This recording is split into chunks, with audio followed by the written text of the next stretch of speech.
আউযু বিল্লাহি মিনাশ শাইতানির রাজিম বিসমিল্লাহির রহমানির রহিম। শামসুল হক খান স্কুল এন্ড কলেজের চতুর্থ শ্রেণীতে অধ্যয়নরত সকল শিক্ষার্থীদেরকে স্বাগত জানাচ্ছি। আমি মোহাম্মদ রিদওয়ানুর রহমান। সুপ্রিয় শিক্ষার্থীরা, তোমাদের সেপ্টেম্বর মাসে অনুষ্ঠিতব্য অর্ধবার্ষিক পরীক্ষাকে সামনে রেখে আজকে আমরা গুরুত্বপূর্ণ কিছু বিষয় নিয়েই আমাদের আজকের ক্লাসটি সাজিয়েছি। আমরা আশা করছি তোমরা সর্বশেষ পর্যন্ত আন্তরিকতার সাথে ক্লাসে অংশগ্রহণ করবে। প্রিয় শিক্ষার্থীরা, আমরা আজকে কি কি বিষয় নিয়ে আলোচনা করবো একটু এক নজরে দেখে নিই। আমরা প্রথম আলোচনা করবো একটি গুরুত্বপূর্ণ পাঠ, সেটা কি কি। দেখো, পরীক্ষাকে কেন্দ্র করে বা পরীক্ষাকে সামনে রেখে তোমাদের পুরো বইটার মধ্য থেকে যেই পাঠগুলো আমরা ইতিপূর্বে পড়িয়েছি সেখান থেকে বাছাই করে কয়েকটা পাঠ আমরা রেখেছি। সেগুলো হচ্ছে প্রথম অধ্যায় থেকে তোমাদের 3টা পাঠ নিয়েছি। সেগুলো কি? এক নম্বর মারিফাতুল্লাহ বা মহান আল্লাহর পরিচয়, 2 নম্বর আল্লাহু সালামুন, আল্লাহ শান্তিদাতা, আর 3 নম্বর আমরা জেনেছি ইমানের মুফাসসাল। এই 3টি বিষয়। এর মধ্যে আমরা একটু ইমানের মুফাসসাল নিয়ে আলোচনা করি। ইমান শব্দের অর্থ বিশ্বাস, আর মুফাসসাল শব্দের অর্থ বিস্তারিত। ইমানের মুফাসসালে ইমানের 7টি বিষয় নিয়ে আলোচনা করা হয়েছে। কি কি? 1 নম্বর আল্লাহ নিয়ে আলোচনা করা হয়েছে, আল্লাহ সুবহানাহু ওয়া তাআলা সম্পর্কে। 2 নম্বরে ফেরেশতাদের বিষয়ে আলোচনা করা হয়েছে। 3 নম্বরে আসমানি কিতাব নিয়ে আলোচনা করা হয়েছে। 4 নম্বরে সেখানে নবী ও রাসূলদেরকে নিয়ে আলোচনা করা হয়েছে। 5 নম্বর তাকদীর নিয়ে আলোচনা করা হয়েছে। 7 নম্বরে সেখানে আখিরাত বা পরকাল নিয়ে আলোচনা করা হয়েছে। আর 7 নম্বরে সেখানে পুনরুত্থান। এই মোট 7টি বিষয়। আবার একটু কয়টি বিষয়? 7টি। কি কি? 1 আল্লাহ, 2 ফেরেশতা, 3 নবী এবং রাসূল, 4 আসমানি কিতাব, 5 তাকদীর, 6 আখিরাত, 7 পুনরুত্থান। প্রিয় শিক্ষার্থী, এর মধ্যে 2টা বিষয় নিয়ে আমরা আলোচনা করব। নবী রাসূল, ফেরেশতা এবং আসমানি কিতাব, 3টি বিষয় আলোচনা, একটু বিষয় আলোচনা করব। 1 নম্বর হলো ফেরেশতা। ফেরেশতা হলো আল্লাহর বিশেষ সৃষ্টি, নূরের তৈরি। তাদের সংখ্যা অগণিত। তার মধ্যে গুরুত্বপূর্ণ ফেরেশতা হলো 4 জন। 1 নম্বর হলো জিবরাইল, 2 নম্বর হলো মিকাইল আলাইহিস সালাম, 3 নম্বর আজরাইল আলাইহিস সালাম, 4 নম্বরে ইসরাফিল আলাইহিস সালাম। এদের কাজটা যদি একটু বলি, সেটা হচ্ছে এরকম। জিবরাইল আলাইহিস সালাম আল্লাহর পক্ষ থেকে ওহী নিয়ে নবী রাসূলদের কাছে আসতেন। আর মিকাইল আলাইহিস সালাম আল্লাহর নির্দেশে জীবের জীবিকা বন্টন এবং মেঘমালা বর্ষণের কাজে নিয়োজিত আছেন। আজরাইল আল্লাহর নির্দেশে জীবের জীবন হরণ করেন। আর 4 নম্বর যে ইসরাফিল আলাইহিস সালাম, তিনি সিংহা ফুৎকার দেওয়ার অপেক্ষা আছেন। আল্লাহর নির্দেশ দিলে তিনি সিংহা ফুৎকারে পৃথিবী ধ্বংস হয়ে যাবে। এর বাইরেও আরো 2 জন ফেরেশতাদের কথা তোমাদের বইতে আছে। সেটা হলো কবরস্থ করার পরে যে 2 জন ফেরেশতা আসেন, মুনকার এবং নাকির। প্রিয় শিক্ষার্থীরা, এরপর যদি আমরা নবী রাসূল, আল্লাহ নবী রাসূলদের এই পৃথিবীতে পাঠিয়েছেন, তাদের সংখ্যা অগণিত। তার মধ্যে 25 জন নবী রাসূলের কথা তোমাদের বইয়ে আছে। এর মধ্যে সর্বপ্রথম নবী হলেন হযরত আদম আলাইহিস সালাম, সর্বশেষ নবী হলেন হযরত মুহাম্মদ সাল্লাল্লাহু আলাইহি সাল্লাম। আমরা শুধু মুহাম্মদ সাল্লাল্লাহু আলাইহি সাল্লামকেই অনুসরণ করব, আর অন্য কাউকে নয়। এটা যেন আমাদের খেয়াল থাকে। এরপর আমরা বলেছিলাম যে আসমানি কিতাব নিয়ে একটু কথা বলবো। এখান থেকে যেহেতু খুব গুরুত্বপূর্ণ বিষয়। আসমানি কিতাব 104 খানা। 104 খানা হলো আসমানি কিতাব। তার মধ্যে 4 খানা হলো বড় আর 100 খানা হলো ছোট। এই 4 খানা বড় কিতাবের মধ্যে একটা হলো তাওরাত, যা নাজিল হয়েছিল হযরত মূসা আলাইহিস সালামের উপরে। 2 নম্বর হলো জাবুর, যা নাজিল হয়েছিল হযরত দাউদ আলাইহিস সালামের উপরে। 3 নম্বর ইনজিল, যা নাজিল হয়েছিল হযরত ঈসা আলাইহিস সালামের উপরে। 4 নম্বরে আল কোরআন, যা নাজিল হয়েছিল আমাদের নবী হযরত মুহাম্মদ সাল্লাল্লাহু আলাইহি সাল্লামের উপরে। এই 4টি বড় কিতাবের মধ্যে একমাত্র অবিকৃত গ্রন্থ আল কোরআন। আর সবগুলি বিকৃত হয়েছে এবং সেগুলোর মূল কাঠামো এখন ঠিক নেই। তো আমরা শুধু কোরআনকে অনুসরণ করব, কারণ কোরআন আমাদের জন্য আল্লাহর পক্ষ থেকে প্রেরিত আসমানি কিতাব। প্রিয় শিক্ষার্থীরা, এই প্রথম অধ্যায়ে 3টা টপিক এর পর দ্বিতীয় অধ্যায়ে তোমাদের আরো রয়েছে 3টি টপিক। সেগুলো কি কি বা 3টি বিষয় পাঠ রয়েছে। সেগুলো হলো 1 নম্বরে তাহারাত। তাহারাত শব্দের অর্থ কি? তাহারাত শব্দের অর্থ হলো পবিত্রতা। আর পবিত্রতা অর্জনকারীদেরকে আল্লাহ ভালোবাসেন। ইন্নাল্লাহা ইউহিব্বুল মুতাতাহহিরিন। আল্লাহ পবিত্রতা অর্জনকারীদেরকে ভালোবাসেন। প্রিয় শিক্ষার্থীরা, আর পবিত্রতা অর্জনকারীটা হলো ঈমানের অঙ্গ। আমরা যে ঈমান আনি সেই ঈমানের অঙ্গ। আল্লাহ রাসূল সাল্লাল্লাহু আলাইহি ওয়াসাল্লাম আত-তাহারাতু শাতরুল ঈমান। এই পবিত্রতা অর্জনকারীদের পবিত্রতা অর্জনের মাধ্যম হলো 3টি। একটা হলো ওযু, 2 নম্বর হলো গোসল, আর 3 নম্বর তায়াম্মুম। আমরা এখানে দুটো বিষয় আলোচনা, একটা হলো ওযু আর একটা হলো গোসল। তায়াম্মুম আমরা এখানে আলোচনা করব না। তো 3টা পাঠের দ্বিতীয় অধ্যায় 3টা পাঠ বলছে কি কি? 1 নম্বর হলো তাহারাত, 2 নম্বর হলো ওযু এবং গোসল, আর 3 নম্বর হলো নামাজ। তো আমরা ওযু গোসল একটা, ওযুর ফরজ কয়টি? 3টি। ওযুতে কয় ফরজ? ওযুর পর 4টি। 1 নম্বর সেটা কি? 1 নম্বর হলো সমস্ত মুখমণ্ডল ধৌত করা। 2 নম্বর উভয় হাতে এই পর্যন্ত, যেটাকে আমরা বলি কনুই পর্যন্ত ধৌত করা। 3 নম্বর মাসিহ করা। 4 নম্বর পায়ের টাকনু সহ ভালোভাবে ধৌত করা। 4টা ফরজ। আর গোসল বলা হয় পবিত্রতার নিয়তে সমগ্র শরীর ধৌত করাকে গোসল বলে। গোসলের ফরজ হলো 3টি। গড়গড়া সকুরি করা, নাকে ভালোভাবে পানিতে সমগ্র শরীরে ধৌত করা। এগুলো অপরিহার্য, না করলে ওযু এবং গোসল হবে না। প্রিয় শিক্ষার্থীরা, এরপর আছে সালাত। এই দ্বিতীয় অধ্যায়ের মধ্যে গুরুত্বপূর্ণ পাঠ। সালাত মানে নামাজ, ইসলামের একটা ভিত্তি বা স্তম্ভ। প্রিয় শিক্ষার্থীরা, এই সালাত শুরু করার পূর্বে 7টি কাজ করে নিতে হয়। যে 7টি কাজ আদায় না করলে আর নামাজ হয় না। এগুলোকে সালাতের আহকাম বলা হয়।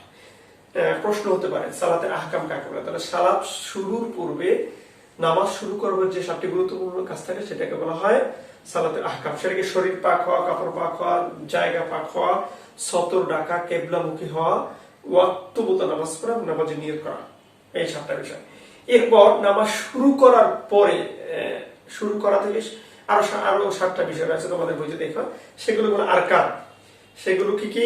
1 নম্বর তাকবীরে তাহরিম, যেটা হচ্ছে কিবলামুখী হয়ে এইভাবে হাত তুলে হাত বেঁধে নেওয়া। এরপরে কিয়াম করা, দাঁড়িয়ে নামাজ পড়া, রুকু করা, সিজদা করা, শেষ বৈঠক এবং সালামের বিনিময়ে নামাজ শেষ করা, এই বিষয়। এরপরে আছে নামাজের গুরুত্বপূর্ণ সময়, খুবই গুরুত্বপূর্ণ বিষয় নামাজের সময়। 5 ওয়াক্ত নামাজের জন্য আল্লাহ রব্বুল আলামিন মুহাম্মদ সাল্লাল্লাহু আলাইহি ওয়াসাল্লাম আমাদের জন্য সময় নির্ধারণ করে দিয়েছেন। সেই বিষয়গুলো তোমরা একটু ভাষায় ভালো করে জেনে নিবে। এরপর আসো প্রিয় শিক্ষার্থীরা তৃতীয় অধ্যায়। তৃতীয় অধ্যায় তোমাদের বিষয় আছে মোট 5টি। সেগুলো কি কি? সেগুলো হলো 1 নম্বরে পিতা মাতাকে সম্মান করা বা আব্বা আম্মাকে সম্মান করা। অনেক গুরুত্বপূর্ণ বিষয়। তোমরা জানো যে আল্লাহর পরে সম্মান এবং মর্যাদা পাওয়ার অধিকার একমাত্র পিতা মাতা। আর রিদা রব্বি ফি রিদাল ওয়ালিদি ওয়া সাখাতাহু ফি সাখাতিল ওয়ালিদি। পিতা মাতা আমাদের প্রতি সন্তুষ্ট থাকলে আল্লাহ আমাদের প্রতি সন্তুষ্ট থাকেন। আমরা পিতা মাতা আমাদের প্রতি অসন্তুষ্ট হলে আল্লাহ আমাদের প্রতি অসন্তুষ্ট থাকবেন। এই জন্য আমরা পিতা মাতার সাথে সব সময় ভালো ব্যবহার করবো, তাদেরকে কষ্ট দেব না, তাদের সাথে রাগ গুসা এগুলো দেখাবো না, তাদের সাথে কোমল ভাষায় কথা বলবো। এরপর আছে বড়দের শ্রদ্ধা করা, ছোটদের স্নেহ করা। এটা ইসলামের একটা সৌন্দর্য, যে আমাদের থেকে যারা বড় তাদেরকে আমরা সম্মান করবো, ছোটদেরকে আমরা স্নেহ করবো। মাল্লাম ইয়ারহাম সগীরানা ওয়ালা মাল্লাম ইয়ারহাম কাবীরিনা ওয়ালাইসা সগীরিনা ফালাইসা মিন্নি ওয়ালা মাল্লাম ইউকরিম কাবীরিনা ওয়া ইয়ারহাম সগীরিনা ফালাইসা মিন্নি। ইসলামের একটা দৃষ্টিভঙ্গি হচ্ছে এরকম, যে ব্যক্তি বড়দের শ্রদ্ধা করে না, ছোটদের স্নেহ করে না, সে আমার দলভুক্ত নয়। এই জন্য আমরা বড়দেরকে অবশ্যই শ্রদ্ধা করবো এবং ছোটদেরকে স্নেহ করবো। এরপর তোমাদের যেটা আছে সেটা হচ্ছে সত্য কথা বলা। এটা একটা নৈতিক চরিত্রের গুরুত্বপূর্ণ দিক। যে সত্য কথা বলে তাকে বলা সাদিক বা সাদিক। তোমাদের বইতে আছে দেখো, সাদিক মানে সত্যবাদী। সত্যবাদীকে সবাই ভালোবাসেন। আর সত্য মানুষকে মুক্তি দেয়, মিথ্যা মানুষকে ধ্বংস করে। আমরা এই গল্প জানি। আমরা মিথ্যাবাদী কি পরিণত হতে পারে গল্পের মাধ্যমে অনেক বিষয় জেনেছি ইতিপূর্বে। এজন্য আমরা মিথ্যে কথা কখনোই বলবো না, আমরা সবসময় সত্য কথা বলবো। সত্যকে যারা বলে তাদেরকে ভালোবাসবো, সত্যের পক্ষে থাকবো, কখনো মিথ্যাকে আমরা প্রশ্রয় দেবো না। এরপর তোমাদের যেটা আছে সেটা হচ্ছে অপচয় না করা, যেটাকে আরবিতে আল মুবাজ্জির বা আল ইসরাফ। আর অপচয়কারীকে শয়তানের ভাই বলা হয়। আল্লাহ নিজেই কোরআনে বলছেন ইন্নাল মুবাজ্জিরিনা কানু ইখওয়ানা শায়াতিন, নিশ্চয়ই অপচয়কারীরা শয়তানের ভাই। অপচয় হচ্ছে বিনা প্রয়োজনে কোনো কিছু নষ্ট করা বা বিনা প্রয়োজনে সেটা ব্যবহার করা, এটাকে অপচয় বলা হয়। তুমি খেতে পারবে, ধরো 1 প্লেট ভাত, তুমি সেখানে যদি 2 প্লেট নাও, 1 প্লেট খেয়ে বাকিটাকে ফেলে দাও, এটা অপচয়। এটা করা যাবে না।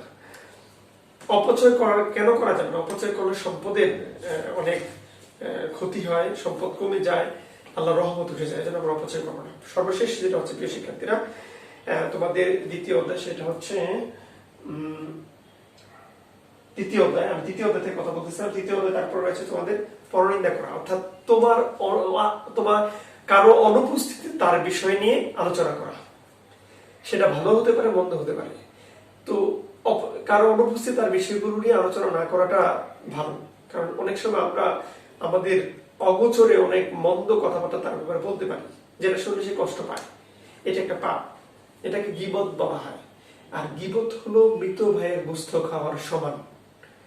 তুমি যদি গীবত করো তাহলে পরকালে তোমাকে তোমার বড় ভাইয়ের গোস্ত খাওয়ানো হবে। একটু বিষয়টা একটু চিন্তা করো, কত কষ্টের। এটা কি তুমি পারবে? কখনই না। আমরা তো মরা মুরগির গোস্তই এখন খাই না, মরা গরুর গোস্ত কিন্তু আমরা কখনো কেউ রান্না করে খাই না।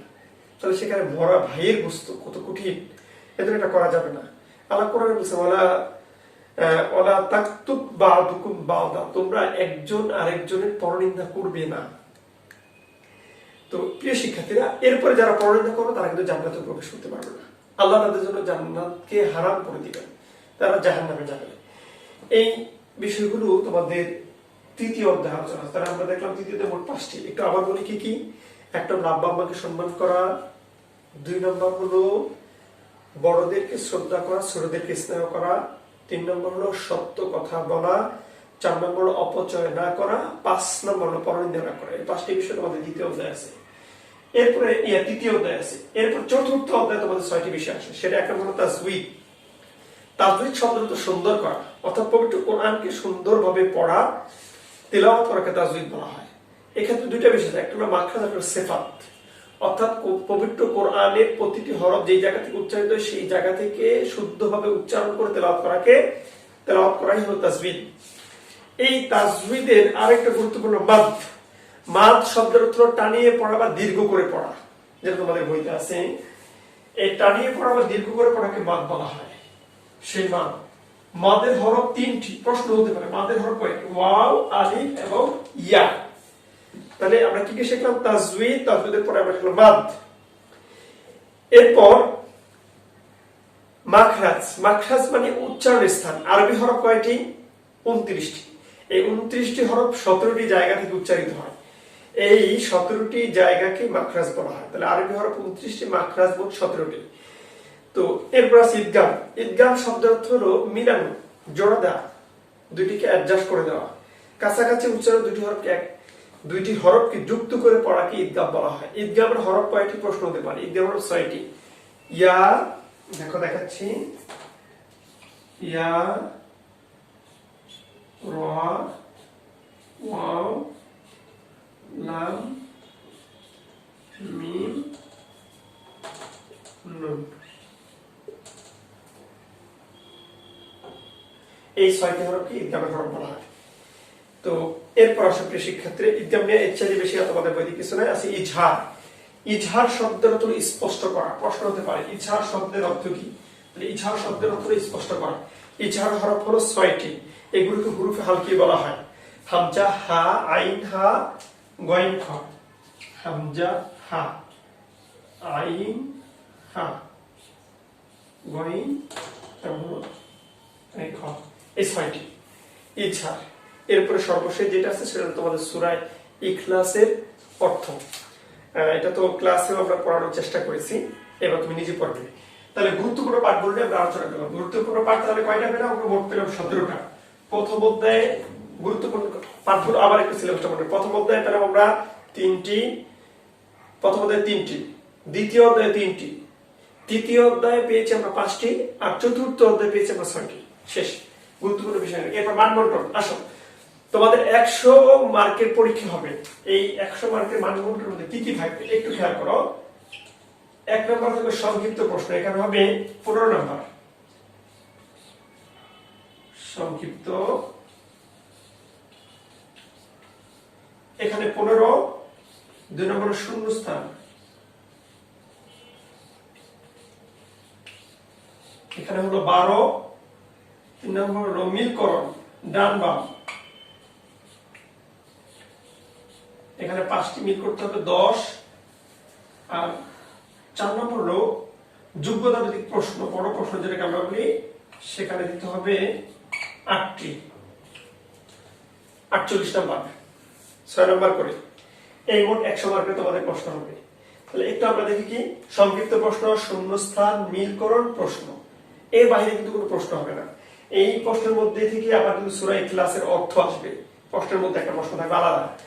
এরপর আসো প্রিয় শিক্ষার্থীরা, এবার আমরা একটু নমুনা প্রশ্ন তোমাকে দেখিয়ে দিই কিভাবে হবে, যাতে করে তোমার পরীক্ষা দিতে কোনো কষ্ট না হয়।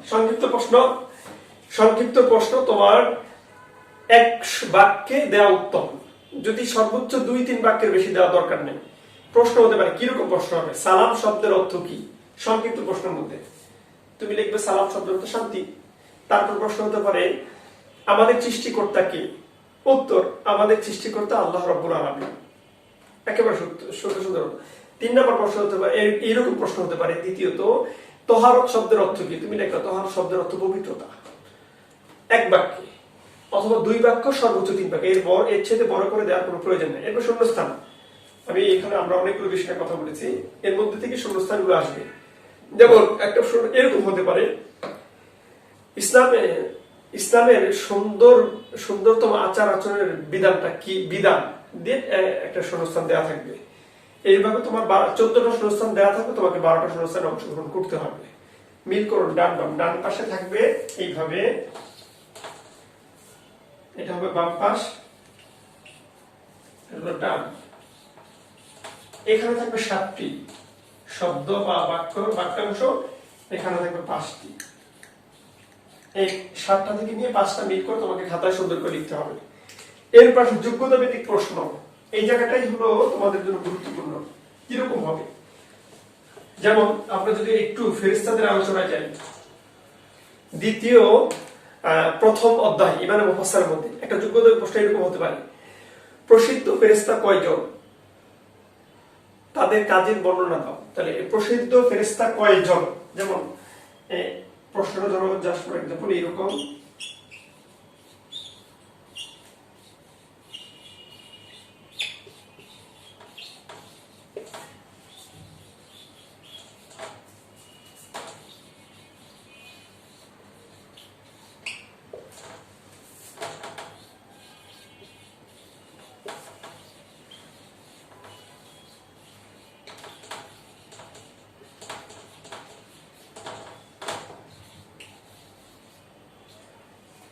প্রশ্নের পরবর্তীতে এইভাবে লেখা থাকবে 1+5 ইকুয়াল বা সমান সমান 6। খেয়াল করো, একটু ভালো করে খেয়াল করো, প্রশ্নটা এইভাবেই থাকবে, প্রসিদ্ধ ফেরেশতা কয়জন। দেখো এই উত্তরটুকু লেখার জন্য তোমাকে দেওয়া হবে 1 নাম্বার, আর তাদের কাজের বর্ণনা দাও এইটুকুর জন্য দেওয়া হবে আরো 5 নাম্বার, যদি তুমি লিখতে পারো, মোট 6 নাম্বার।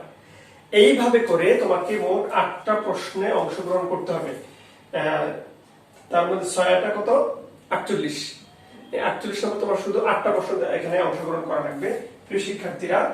এর জন্য তোমরা যেটা করবে, প্রশ্নে আরেকটা প্রশ্ন হতে পারে এরকম, যেমন আসমানি কিতাব কাকে বলে, আসমানি কিতাব কয়খানা, প্রধান আসমানি কিতাব কোন কোন নবী নাযিল হয়েছে। দেখো এটা 3টা ভাগে প্রশ্ন, একটা প্রশ্ন হবে কিন্তু। তাহলে প্রথম অংশের জন্য 1, দ্বিতীয় অংশের জন্য 1, তৃতীয় অংশের জন্য 3, 4, মোট 6 নাম্বার। এইভাবে করে যোগ্যতা ভিত্তিক প্রশ্নগুলো থাকবে। প্রিয় শিক্ষার্থীরা, আমরা চেষ্টা করেছি সমগ্র সিলেবাসের উপর আলোচনা করার জন্য। এরপরও যদি তোমাদের কোনো বিষয় জানার থাকে আমাকে ইনবক্সে জানাবে, আমরা চেষ্টা করবো তোমার উত্তরগুলো দেওয়ার জন্য।